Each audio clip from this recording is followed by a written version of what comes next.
Hello everybody. Hope you're well today. Firstly, just thank you to Victoria for inviting me to speak to you all today. I always find kind of online talks like this quite strange because the way my screen's set up, I can't see anybody. So I'm actually talking to myself, which, for anybody who probably knows me doesn't, wouldn't find that too strange. But, if any point I do kind of ramble off, please put something in the chat to say that you're still here. This always seems to be the issue, trying to get your slideshow going. But yeah, I'm here to talk to you about plastic-free woodlands, which is a project that Yorkshire Dales Millennium Trust has been running for the past couple of years. So I'll talk about kind of who we are for people who don't know who we are, what are plastic-free woodlands, why we use the waste hierarchy when we're looking at this particular project, and how to use plastic tree guards in the woodland sector. A little bit more about plastic in woodland creation and the alternatives that we've been trialling on our various sites. We'll also be hearing from Mark Corner as well, because one of our trial sites is his woodland at the Hawes. And I know he's had an interesting time with some of the alternatives up there, and some very cheeky deer. And then a little bit, which is a bit cheesy, but kind of disrupting and influencing of how we're trying to create a little bit of sea change in the woodland and amenity planting sector. And then just a little bit about the future of the project as well. So just to get started, we're a small charity doing big things to support the people, landscape and wildlife of the Yorkshire Dales.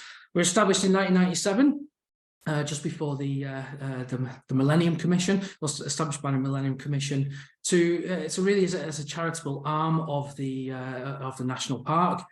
To make difference, to the grant money that was around at the time from the Millennium Commission and obviously the National Lottery, to make some real differences in the Dales. I think I've said this on a number of chats in the past, that we were only supposed to be, realistically around kind of 5 or 6 years, but 25 years later, we're still here. So we supported the planting of nearly 1.6 million trees in that time. We bring people from urban areas to the Dales for respite, including refugees, asylum seekers, young people and those most vulnerable. We give young people the opportunity to live and work in the Dales through apprenticeships and training, and that's something I'm passionate about, to kind of stop that brain drain away from rural areas. We restore hay meadows and support community groups to create their own pollinator patches. This is a little bit of an old stat now. We're probably now getting rather close to 900 hectares of meadows we've helped to restore across the Dales and also the Forest of Bowland. And we give small grants out to community groups, to young people and landowners. And since 2016, we've distributed almost £2.7 million to help people make a real difference in their local communities. Now, I'm aware that I'm probably going to talk at you for at least 45 minutes, so I'll just try and split things up just to give you something to think about.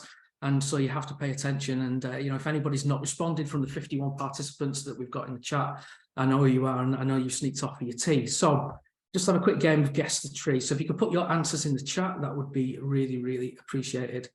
So this iconic Dales tree was favoured by Dales cabinet makers for its toughness and suitability for veneers. Its berries are used for liqueurs, wines and jellies. I've still not seen anything popped in the chat yet, so that could be a tough one. Many settlements in the Dales incorporate part of its name in their place names, such as Thornton in Lonsdale. And there's plenty coming in the chat now. And it's YDMT's logo, so I think that people are obviously going to get it now. It's a hawthorn, and probably one of my favourite trees in the Dales, alongside rowan, and you can just see why from that picture. We use a lot of hawthorn in our hedge planting schemes at the moment. And I find it is a beautiful tree. Unfortunately, it has a tendency to spike you all the way through your gloves. Not as bad as blackthorn. So, plastic-free woodlands. For some reason, the slide is in a little bit of a different order as it is at the moment. So, firstly, why do woodland creators use a guard? I think you've got to go all the way back to 1979 when Graham Turley came up with the idea of using a plastic PVC guard to put around a tree to see if it could actually protect the tree, but also encourage tree growth. His studies seem to find that there was around about probably 86% of a success. Depends what you class as success, but kind of a growth rate by using a guard. And he gifted, I think it was only around about 152 kind of forest research and then to the Forestry Commission. And from there, it has become, it's amazing really, from 1979 and what was what was an experiment to now it is the actual norm in woodland planting. I've been doing a lot of research recently to try and find out how many plastic tubes have been put into the countryside since 1979, and it is almost impossible to say. I saw a stat that suggested that over 1 million by 1991, but it was a little bit kind of vague whether that was 1 million per year by 1991. What I do know is that Yorkshire Dales Millennium Trust has helped support the planting of 1.6 million trees, and I would say that probably 1.58 million of those will have a plastic guard on. And we're a small charity, so you can just imagine if you scale that up through the rest of the Dales, the National Park, and also across the country, then we do have a significant amount of plastic tree guards out there. Scotland are a little bit different. They have a tendency, they do use guards in various places, but have a tendency to use fencing more than anywhere else. Wales at the moment are very, very anti using a guard, but they will target. A little bit different from England. They seem to target where they use their guards as well. But I'll talk a bit more about that in the future. So my project, Plastic Free Woodlands, has 3 main facets to it. It's to remove these redundant tree tubes from the Dales. I do apologise, I should say tree shelters. Tree tubes is not the correct terminology, so I deduct a point every time I use the word tube. And the other part of that is to trial alternatives to plastic use and feed into the National Forest Research Trial that's happening at the moment. And again, I'll talk about that in a bit. And also create a real systems change in forestry and woodland creation across all sectors. It was originally supported by the European Outdoor Conservation Association. So it started a couple of years ago, and we won a public vote to have that project funded. That funding ended in May last year, and it was funded obviously by kind donations through supporters and our partners to the Trust. And now for the next part of the project, we are part funded by the Forestry Commission. So it's my project, so I'm going to blow my own trumpet if that's okay. So I think we've achieved a phenomenal amount in 2 years. So we've collected more than 60,000 tubes from 3 sites. The reason I put 3 sites in there is they're our central hub sites, which I'll talk about a little bit later. More than 200 volunteers have taken part in the project so far, including Friends of the Dales volunteers and yourself, Victoria, who came out to Snaysholm probably, was it 18 months ago? It can't be that long ago, Victoria, but we've had groups out helping us remove tubes. Probably an estimated 6,000 tubes to date that the actual volunteers have helped us removed, and we've also set aside some that can be reused at Snaysholm. We've planted 10,000 trees over 9 hectares, and each site has up to 6 trial guards, actually probably more now, and those trials have 50% oak and 50% rowan in them, and we've got 10 trial sites across the Dales and Nidderdale. We stretch as far up as Teebay for one of our trial sites, a farmer called Andrea Meanwell, who writes, she does the Countryside Diary for The Guardian. And then we go across to Nidderdale and right also down into Cowan Bridge, which I guess is Lancashire, isn't it? We have a site there as well. And we've helped further the work of the Forest Plastic Working Group as well. So everything that I'm talking about today is based on DEFRA's waste hierarchy. So whenever any type of material is used in the landscape or any type of material at all, where it could be a waste, this is what DEFRA say we should be doing with it. So preventing waste, you're reducing waste. If you're gonna use something that has an end life as such, see if it can be reused, and then your actual recycling actually happens quite far down that waste hierarchy, and the recover bit is obviously kind of energy recovery and burning and things like that, and that's not what we want to do at all. And finally, dispose of, it ended up in landfill. So that would be your ideal scenario for anything that you use and put out in the landscape. So it's ironic really that I'm going to start talking about recycling, which is kind of point 4 on there as well. So originally, when we started the project, we had an issue of a lot of the kind of excess redundant tree tubes that various farmers had across the Dales, and how to get those recycled in the best way. Tubex at the time had just launched their recycling program, and their idea was basically to go to each person's farm gate and collect their bags of redundant tree shelters. And there was obviously a cost involved in that, and I'm quite happy to say the cost was £96 per sack at that time at the start of the project. We realised pretty quickly that one of the landowners we were working with had 5,000 tubes that he needed collecting. And if you kind of do the maths there, you can get 450 redundant shelters in a dumpy sack, and at, best part of £100 a pop. That is a fair old whack for a landowner who, has done a public good by planting a woodland. So we had a look to see if we could actually have a central hub where landowners could take their tubes to, so the landowners wouldn't get charged effectively to collect the tubes, and we could fund it through the project.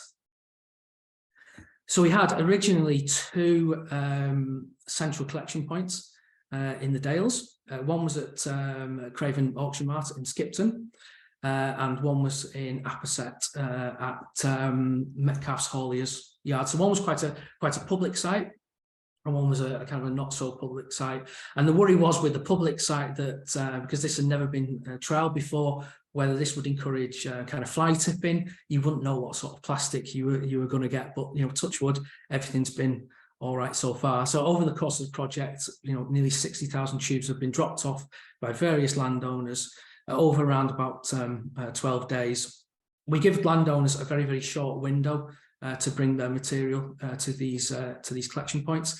I'd like to see that change in the next couple of years, but as part of my kind of sense of duty to the actual owners of the collection points, we wanted to make it as simple as possible to say that your material, this material will be on your site for no longer than 6 days. So 3 days collection, perhaps 2 days over a weekend, and then the day it's actually collected by Tubex, and it disappears.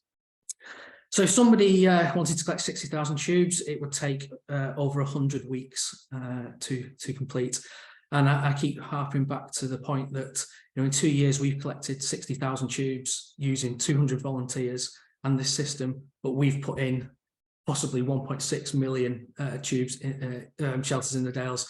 So we're scratching the surface, but we have shown that it is possible that you can remove shelters from a site and get them recycled.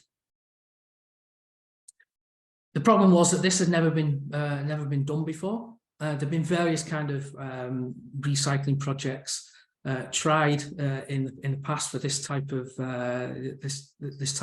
plastic, but it had never been tried on a central hub, which meant that we had to go through waste legislation process with the Environment Agency, who had never done this before. So we were almost developing the legislation for the Environment Agency. And thankfully, we've not had any issues at all to date. Nobody's flipped a trailer over and scattered the tubes all the way over the A65. And it means that we can take what has happened in the Dales to other areas of the country, which I'll talk about later. And like I said, we've had plenty of people come out to help us. The chap in the top right, he looks like a baby there, but he's now, an apprentice National Park Ranger. The top left and middle are from YDMT's Youth Forum. The lady at the bottom, whose name I can't remember, is from Friends of the Dales. As I said before, we had a really good day out with Friends of the Dales up at Snaysholm. It was a bit warm though, and there was one particular chap turned up in a boiler suit, and he did not look well. It was that warm, but bless him, he did crack on and continue. You got Young Ranger on the left there as well, and then 2 people from, I think it's Motivate College in Bradford, up at Kingsdale Head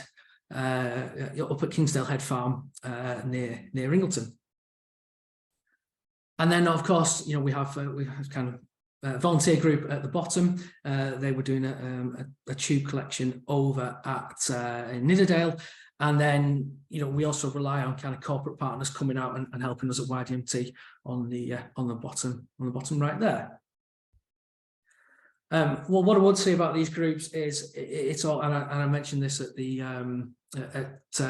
Plastic Free Woodlands conference in November. It's all very well having a system where we can actually get the plastic from the land to a central collection hub, but unless you've got people actually prepared to come out and help clear tubes from the land, then that's an issue. We're lucky as a charity that we've been able to call on kind of Friends of the Dales to help us out with that and our various groups. But if you're a landholder that's planted a 20,000 tree scheme, that is a big job for you to remove those shelters yourself. So I guess, you know, we're the lucky ones that we're able to help do that. The reason why we kind of teamed up to Tubex with this, again, is based around a circular economy, which, you know, it is very kind of well thought of, you know, if we're going to have a sustainable future. And I noted down that, you know, Friends of the Dales, you know, is campaigning for a sustainable future for the Dales. And, you know, if we are going to have a sustainable future, we need to get into a circular economy. And really working with Tubex to recycle the tubes was the only was really the only system I could see where I knew where the plastic was going. So we knew that the plastic was being taken off the fell. It was being taken to Tubex's recycling facility in Aberdare, and then it was being you know, repackaged and repurposed into more tree shelters, which, you know, isn't great because we don't want to be using more tree shelters, but at least you can see that circular economy there. And again, as you can see there, that kind of explains what I've just done. Just explained with how Tubex, you know, go about you know, recycling their shelters. And to be fair to them, I don't know if Tubex are on the call today. I don't think they are, but you know, they are really keen on doing this now. You know, I'm speaking to them weekly at the moment about how we can expand the scheme, you know, further than the Dales. You know, they now realise that there's a lot of plastic out there, which they can use obviously as a raw material for other shelters, but there's almost I don't think duty of care is the right phrase, but there's almost that they realise that they need to be part of the solution as well. So 60,000 tubes were taken away in the space of 4 collections, and we will be doing more collections again this year in the Dales, again at Skipton in May and Apposett again in September.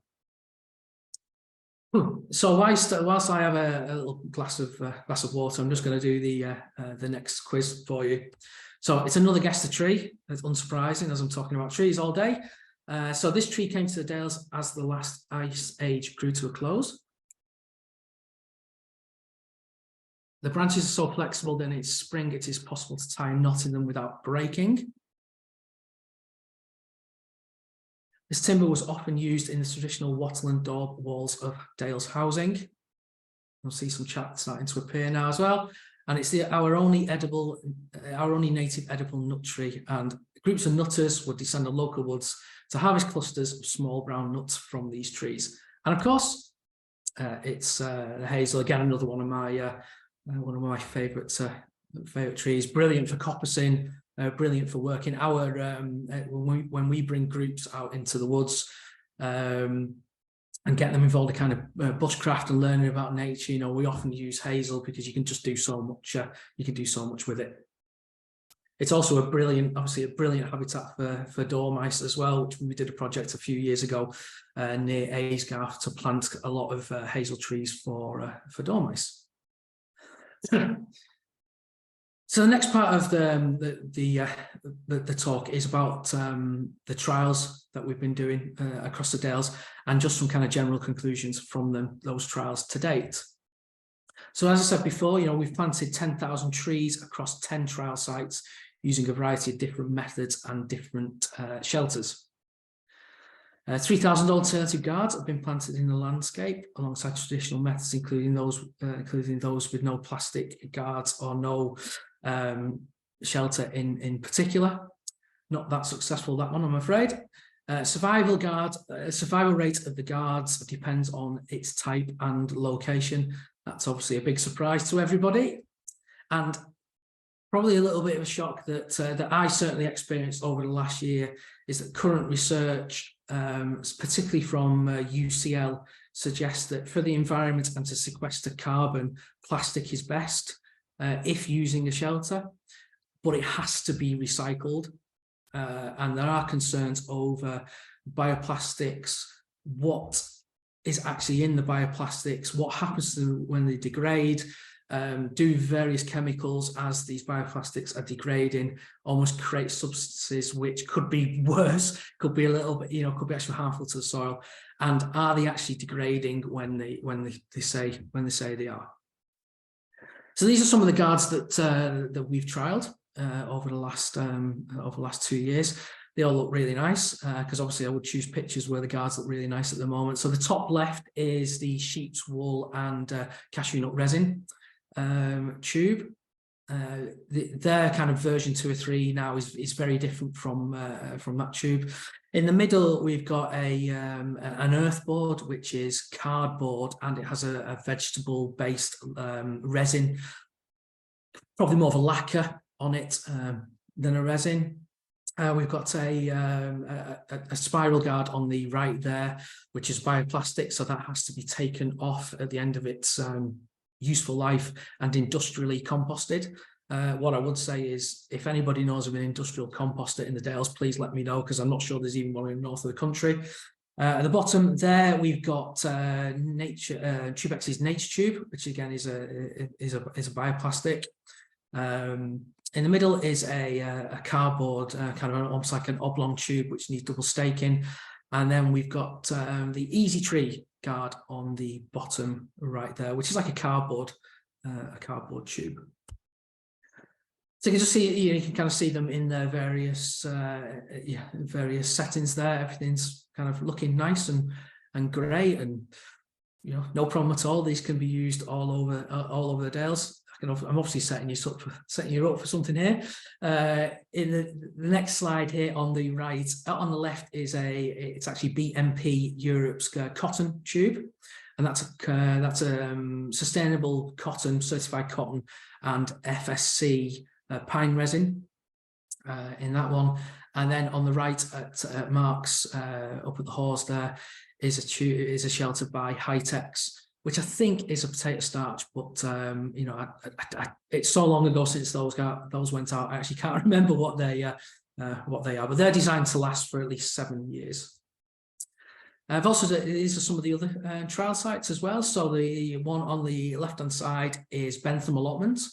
So there's a tube there called Grown Green, and we trialed some of the cotton spirals there as well. Incidentally, Bentham Allotment, we gave them a Roger Stock Community Grant through the pandemic to actually be able to fence their allotment, and really got that project going for the benefit of the community. Over in the top right is more versions of the Tubex Nature Tube up at Andrew Meanwell's farm in Teebay.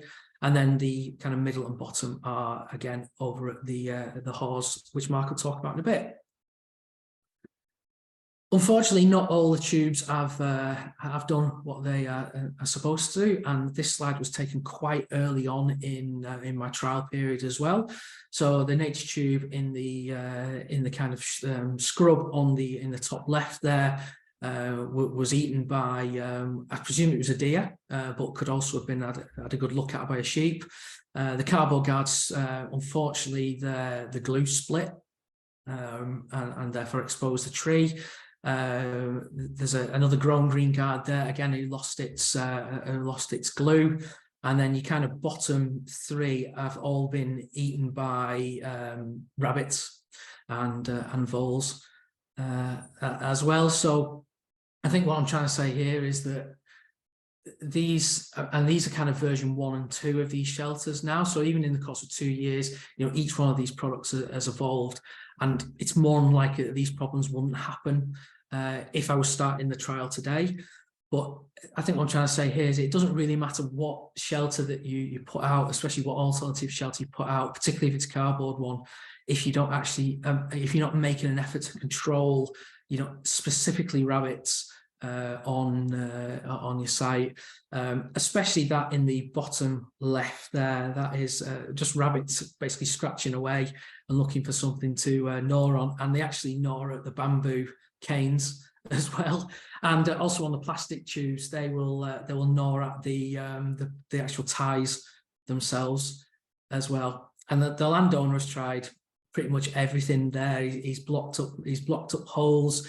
He's used the kind of traditional ferret method as well. But yeah, they are canny rabbits, and keep appearing to have a go at my tree shelters. Lovely looking sheep to be fair, and they will come up to you and you can kind of give them a stroke and things like that. But I was sat there having a drink one day once I'd been to check on the planting, and I could actually hear a bump, and the lambs are headbutting the tubes. But since then, the landowner has fenced that area, and that woodland will get away really well. So I just want to give some kind of idea, some kind of my thoughts on alternative guards from the trials, noting really that we're only 2 years into a trial. So firstly, as I say, our trials have been running since January 2021, and I'm just starting to see now some degradation of the products that you would expect to degrade, and I'm talking about the kind of the cardboard guards there, the cardboard guards that have done what they're supposed to do, and they've not split and stayed where they should be. So in my view, there's no real alternative to a plastic tree guard for upland use just yet. I think that some of the products out there could be good. You think that I know that Mark's trialing the high-tech guard on his land, and if that lasts for 5 to 7 years, that should be enough to get the trees kind of out and underway. Whether when they fail after 7 years that they would withstand significant deer pressure, I'm not sure. The trees certainly wouldn't survive deer rubbing. And on some sites, I've got some sites where there's a plastic shelter that's been on for at least 10 years. And if you take them off, the tree will fail. So again, it's like I said before, that some of these guards will work in various situations, but it's balancing out all kinds of different methods.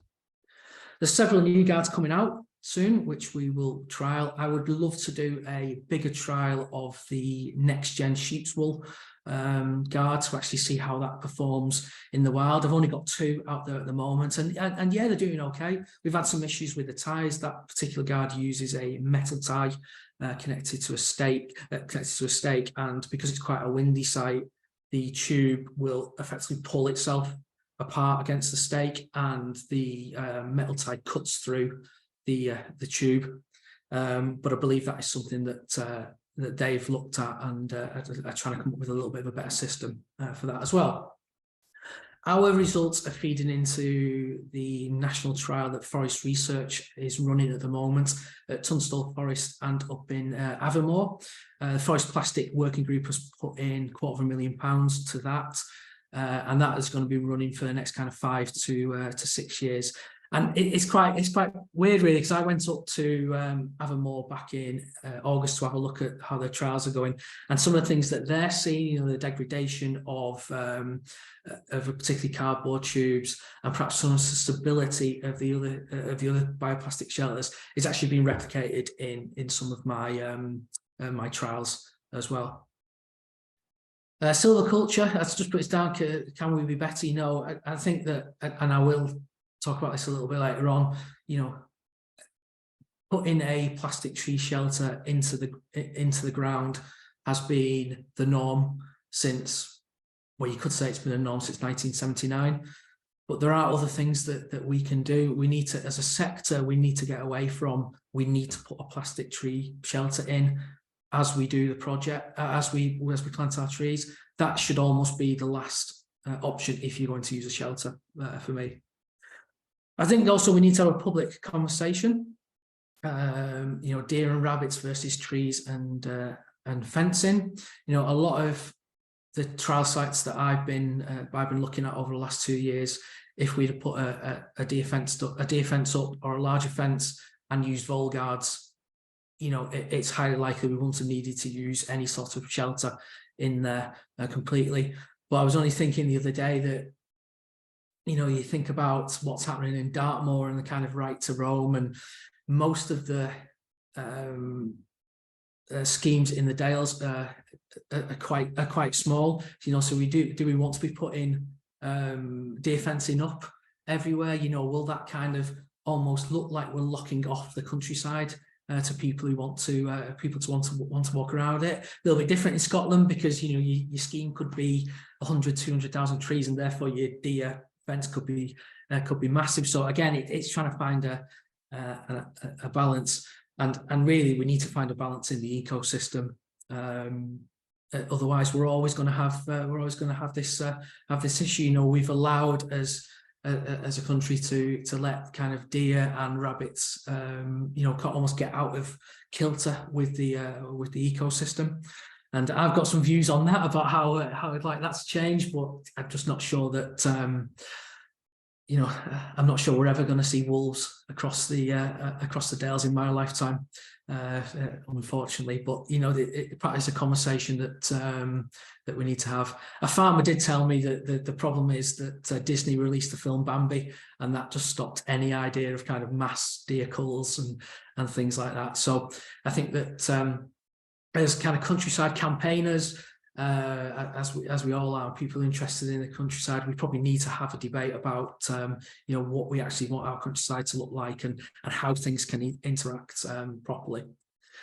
The next one, the bioplastics, are they what they say they are? You know, research from University of Plymouth is they're working on actually to find out what happens to these guards when they're in the soil. You know, manufacturers will make many claims that their product will disappear completely in 7 years, and then when you actually are out on a trial site or looking at how the shelter performs, you just can't. You just know that's not going to happen, and you just know that you're probably going to have to take the shelters off and then probably have to try and recycle them, which is an issue when you've got bioplastic or perhaps industrially compost. So there's a lot of work going on through the Forest Plastic Working Group and the University of Plymouth to actually find out what these bioplastics say they are. And I know that DEFRA are really keen on trying to find that out sooner rather than later, so they can actually make an informed decision that landowners can act on. So I'm saying there is current research taking place on bioplastics, carbon sequestration, and also life cycle analysis. The life cycle analysis for me is really important, because if we're importing you know, cashew nut resin, or we're importing FSC the pine resin from Scandinavia, you know, what we're trying to do here. You know, if we're talking about planting trees to improve habitat but also to sequester carbon, and then you look at the kind of the travel miles and the carbon that's going to be used to get those materials to the UK, you know, is that really what we should be doing? So I'm going to hand over to Mark, and I think Mark's going to do a Chris Whitty with me and ask me to next slide, please, Mark. But yeah, we asked Mark if he would. It's all right me talking about kind of what I can see at my trial sites, but Mark goes to one of the trial sites, you know, very, very often. Has probably got a better idea of what's happening than I have. Great, thank you for that. So yes, I'd like to share my perspective as a woodland owner and talk about my experience of tree guard removal and of trialing alternatives. So a little bit about the woodland I own. I took ownership of the Hawes woodland in 2012, and the woodland had been planted in 2002. Incidentally, with one of the sponsors of that planting was YDMT, so there's a nice circularity around what we're talking about. And it's an 87-acre woodland between Settle and Long Preston. And it's located at an altitude of 800 to 1,000 feet. So it's an upland woodland. And it was planted with 45,000 trees, some of which Mike will be pleased to know are hawthorn. And it was planted with 45,000 tree guards. And something that still bugs me to this day is that the tree guards that we use, which were manufactured by Tubex, were sold at the time as being photodegradable. So the theory was you'd plant them, sunlight would wear them down, and they'd disappear into the ground. Well, that clearly isn't the case. I'll show you in a moment some of the tree guards that have been removed, and they've got plenty of life left in them. In fact, we're reusing some of them, and they'll last another 20 years. So we were sold a pup by the manufacturers at the time as to how these tree guards would work. My view is that there's a sort of hierarchy of planting and establishing trees. And, you know, the first option should be, do you need to plant trees at all? And the wise woodlanders say that the best option is regeneration. You simply leave land to itself. It will over time develop as scrub. Scrub will become woodland. Woodland will establish itself. And that's a really good way of developing healthy, diverse, interesting woodland, very biodiverse and very friendly to wildlife. Unfortunately, we humans tend not to be patient enough to wait for regeneration. And the people that offer us grants to plant woodlands also aren't interested, I think, at the moment still, in offering grants for regeneration projects. So we are, if you like, forced to look at planting trees. So I think if you're going to plant a tree, the first question you should ask is, does it need to have any protection at all? So my woodland was planted with a 6-foot deer fence around it, which in theory should have kept deer out. A lot of the time at the moment, it seems to be there to keep the deer in. So there is a challenge with planting without tree guards, but it is an option. It is probably cheaper to plant 4 or 5 times as many saplings, accepting that over half of them or more will be predated by a deer and rabbits and squirrels and whatever. That still may be a better way than planting with tree shelters. If you do use tree shelters, I dislike the plastic tree shelters we have because of the issue we have in removing them and the fact they're made with fossil fuels. So ideally, I'd like to see genuinely compostable tree guards developed, which can then be planted and left to compost to the ground without collection. But if they are planted with plastic or with non-degradable tree guards, the onus needs to be on the owner of the woodland to remove those tree guards. Now, I would say that the manufacturer of the guards, certainly of the ones that I'm spending time removing, in terms of a product stewardship commitment, they should be paying to collect and remove the tree guards that they've missold to me and other woodland owners.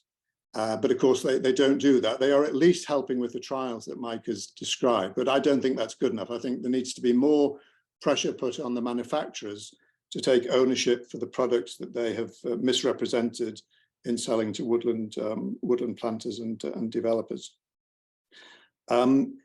But if they are not prepared to do that, then the woodland owner needs to be encouraged to remove the tree guards. And knowing the cost of doing that and the labor, they're only going to do that if there is a financial incentive for them to do so. So at the moment, when grants are given to woodland owners, part of the grant is supposed to be for removing the guards when they're no longer required. Now, the problem is that money is paid up front as part of the early lump sum.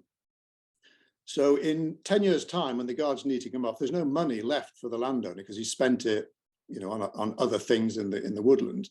So I'm convinced the only way to get these tree guards out of the woodland is to make sure that part of the planting grant is held back and only released when there's evidence that the tree guards have been removed.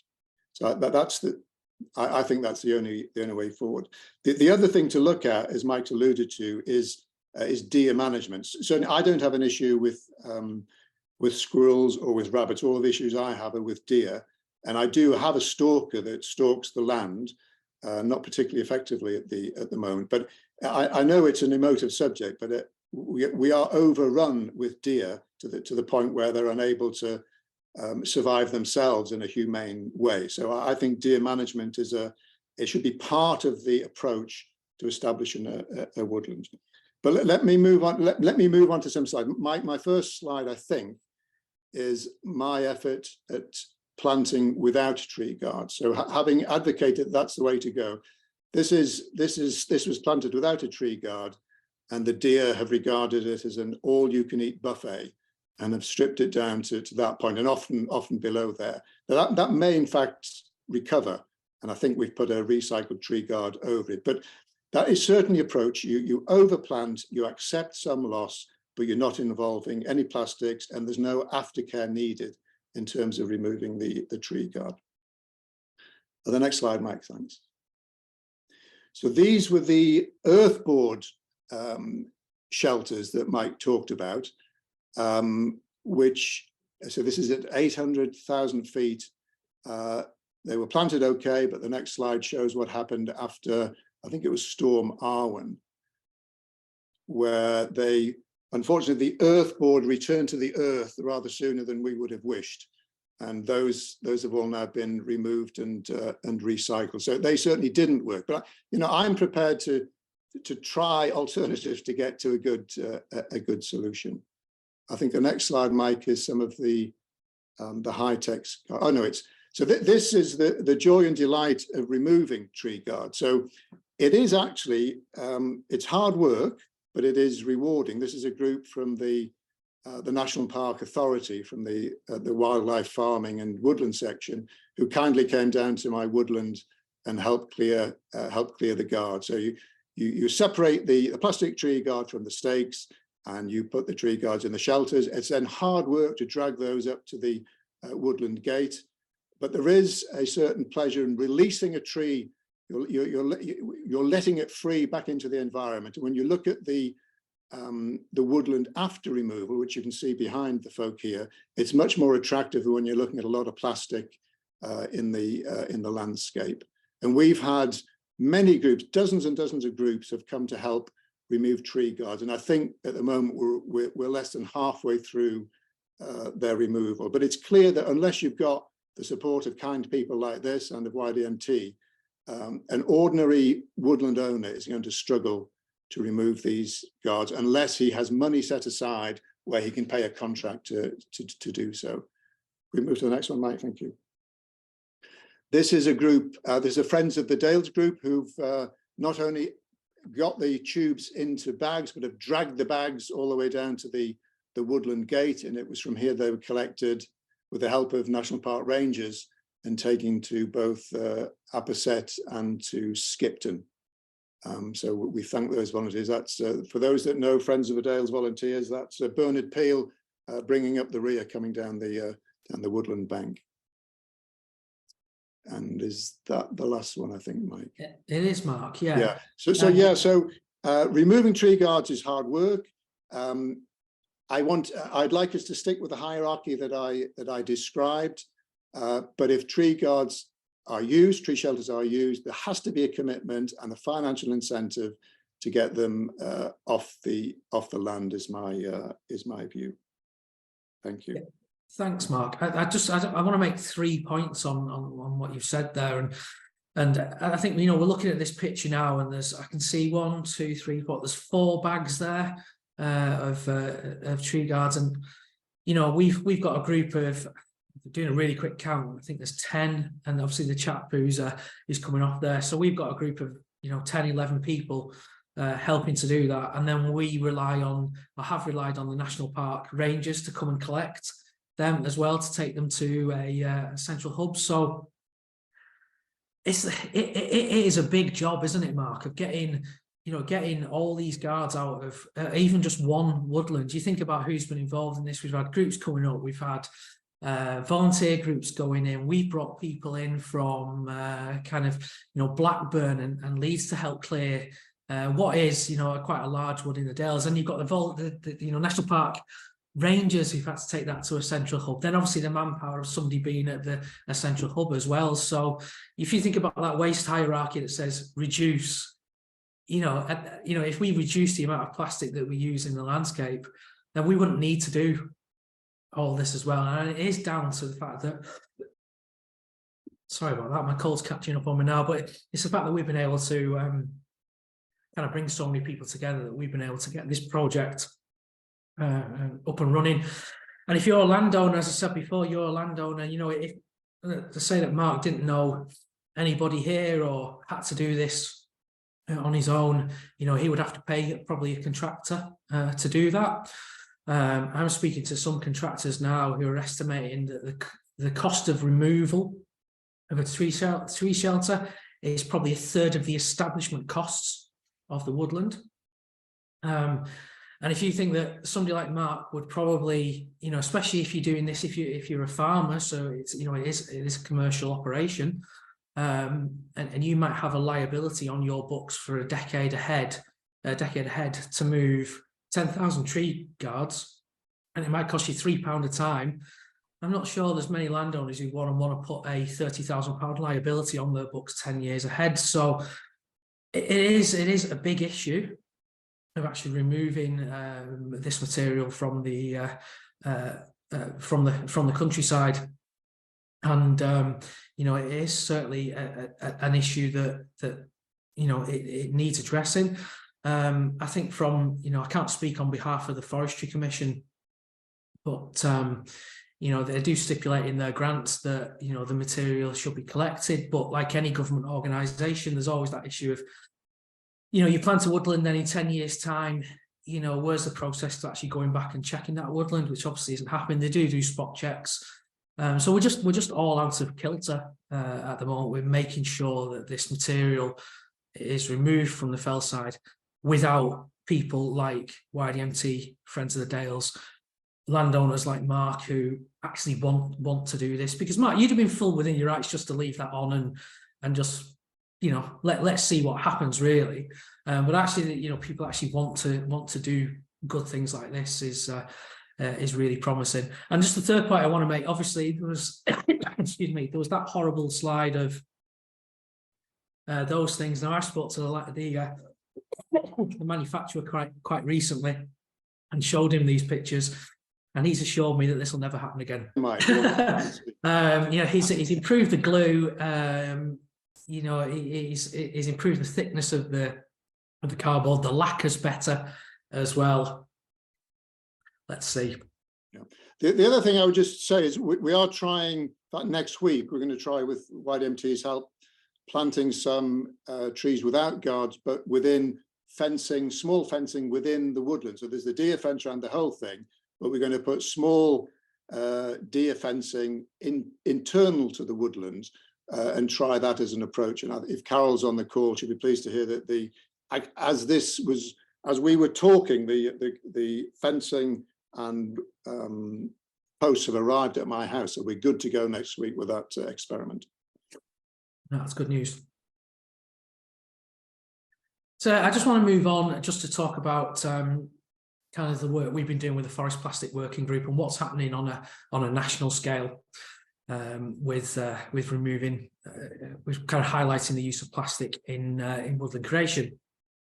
So the Forest Plastic Group meets quarterly with a wide number of national organisations, including government agencies, tree nurseries and leading charities. We brought together organisations from across the forestry spectrum, such as FC and DEFRA. We also include Forestry and Land Scotland, National Resources Wales, as Woodland Trust, as Collite as well from Ireland. We've been raising the issue of plastic in forestry in Parliament, and we've also written a guidance on how to reduce the use of plastic in woodland and amenity planting, which is publicly available. And if anybody wants a copy, they can contact me, and I'll quite happily send an electric copy or a written copy out to them. We've been sharing best practice. We've had field study tours and also case studies as well of people who are planting without plastic. One in particular, a big natural regeneration scheme over near Beamsley. Mark, you'd be pleased to hear, and how the landowner has managed to do that without using plastic.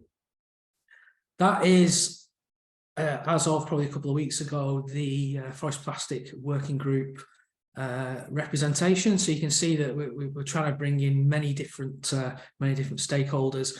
It's not a closed shop.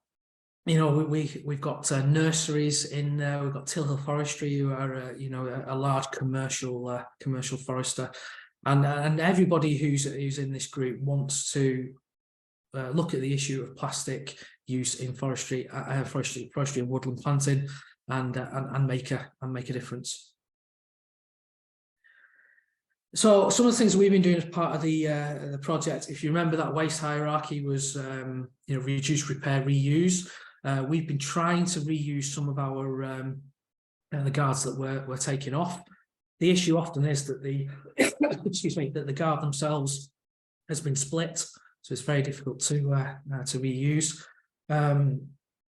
Woodland planters will tell you that you shouldn't really reuse a guard in terms of actually taking it off a site to another site, because obviously biosecurity issues as well. But you know, I think reusing guards on a site itself is best practice, really, and I know that we've done quite a lot of that up at the Horse.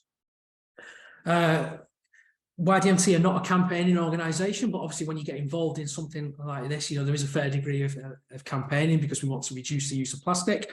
So we've teamed up with organisations such as Friends of the Dales, who I know spoke to all the Friends societies across all the national parks to get them to commit to, I think it was a ban on the use of plastic tree shelters.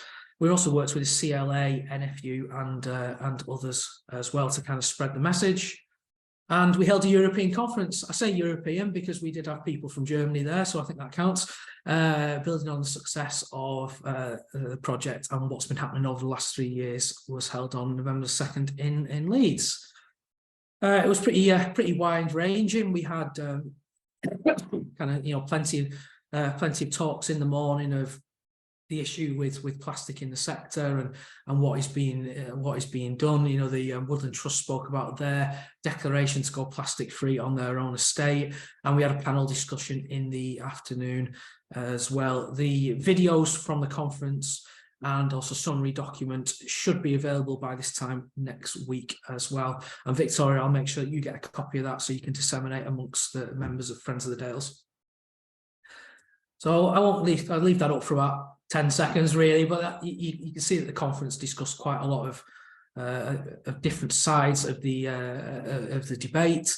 The morning session really was that kind of real research evidence into biodegradable plastics and what actually happens to them, and you know, sequestration of carbon as well, with UCL basically coming to the conclusion that at the moment a plastic tree guard is best if it's recycled. Obviously, the problem is it's not being recycled.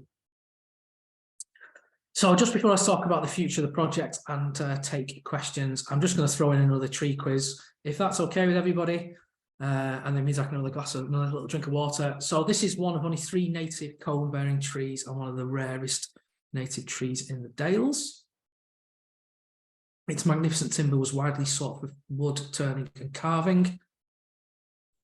The distinctive blue cones are rounded shape, hold 3 seeds and mature in their 3rd year. I've not seen anybody in the chat just yet.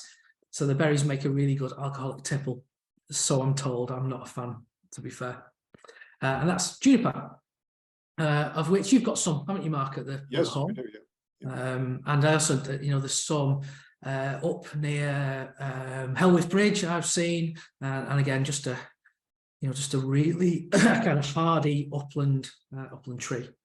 Just a quick drink here. So thanks to everybody who's taken part in that quiz. I promise that there's not any more. So the future for the project, there's a picture of yours, Mark, once again. So this winter we're going to plant another 2,000 trees without plastic shelters and trial new alternatives. We're going to trial some dark arts, which I'll explain in a minute, using Trico, wool and small exclosures. Again, that's at the Horse. Collection points in the Dales will be advertised, as is early next year, but actually be advertised in the next couple of weeks. And we're going to trial a central hub in the Dales of those horrible, should be banned immediately, PVC see-through spirals that are used in hedges. I think, as many people know, they get put in to protect a small hedgerow plant, and just basically end up shattering after a few years, and they're an absolute pain to remove. They can be recycled pretty easily. PVC can actually be recycled pretty easily, but nobody's ever tried to do that in a central way where landowners can actually bring their spiral gas to a specific place for them to be recycled. There's going to be quite a few issues with that. Obviously going to need a lot more material to make that recycling process work.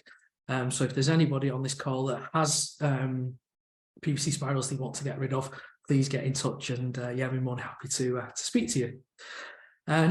No, as I say, not the best picture, but I'm focusing on the stem rather than the oak leaves itself. But that is tree coat on the stem there, and I'm trying to get some of this to trial at Mark's Woodland at the Hawes. It is basically a rendered sheep fat, which can be sprayed onto the stem of a sapling, normally once, sometimes twice a year, and deer cannot stand it. So this was up at the trial in Avermore, and there was no browsing anywhere near this section that used tree coat, but there was browsing elsewhere.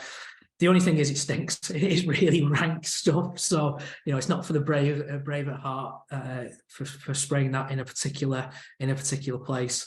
I may not be available on that day, Mike. You're not going to be available on that day, no. And also, that might be worthwhile if you're planting, a couple of thousand trees, but excuse me, how worthwhile is that going to be? How feasible is that going to be if you're planting 30,000 trees? And then probably on an even smaller scale of that, taking that trico experiment, that is basically sheep's wool gorilla glued to a stem, and again, deer don't like it at all. It must be the lanolin that's in the sheep's wool, but again, it might be handy for a little site, perhaps 500-600 trees if you've got some volunteers who don't mind giving it a go. But it honestly, it's not feasible on a large scale. And then I was talking about silviculture before. This is again, a technique that can be used. It obviously increases the cost of a project, but when you kind of temper that against, what would it cost for fencing, or what would it cost for shelter and stakes, it's something to consider. And that is an oak with 3 hawthorns around it as well. So obviously, the hawthorns grow, they protect the oak. And yeah, there was no brow. Even at that stage, they'd only been planted one winter. Even then, there was no kind of issues of browsing around that patch. I guess long-term maintenance of that is going to be quite interesting, because you're probably going to have to thin a couple of those stems out. But it does show that different techniques, different kind of urban myths do work. So there's a future. There's my ego-led picture at the top. So we've already issued the plastic guidance, which anybody can read, and there's going to be further best practice and 4 more case studies to follow this year. National Resources Wales have adopted our guidance as their official policy. So they hand that out with their Woodland Grants programme. It's official government policy, which I think is an absolutely fantastic result for the working group. Already, excuse me, in just a short space of time. And we're working on it being officially adopted into the UK Forestry Standard. We've made representation to the Institute of Chartered Foresters, COM4, and other groups like the Royal Forestry Society to put pressure on the government to include our plastic reduction guidance in the official standards. Whether that happens, I don't know. Government moves glacially, so we think they'll probably accept little parts of it, but Wales have done it, so there's no reason why England can't. We've received further Forestry Commission funding for ourselves to run best practice events, to develop further guidance, such as how to plant in a riparian setting, and to complete various litter reviews, such as how did we get to the point where every tree has to have a plastic tree shelter on, and try and look what's happened in the past and take best practice from what's happening across the continent as well. And probably for me, probably the most exciting part of this is what YDMT and partners have done in the Dales is now going to be taken into 2 more national parks. So we've shown that you can recycle tubes here, and so we're going to take that model into the Lake District and also into Exmoor and Dartmoor as well, which is obviously, you know, it just shows that the Dales is leading the way on this sort of thing, and other people are starting to take notice. But I think I'll just leave you with this picture, really. You know, it's all very well having recycling in place. It's all very well saying that you know, a plastic guard is best to use if it's recycled, and if you don't want to use a plastic tree shelter, you can use an alternative. But we don't really know what's in them, and you know, there's a balance to be done. But if landowners keep planting, they keep using plastic when they don't need to, then we're just fighting an uphill battle. And this is up in Scotland, who are supposed to be very, very kind of hot on the use of plastic. As I said before, they use quite a lot of you know, deer fences and things like that.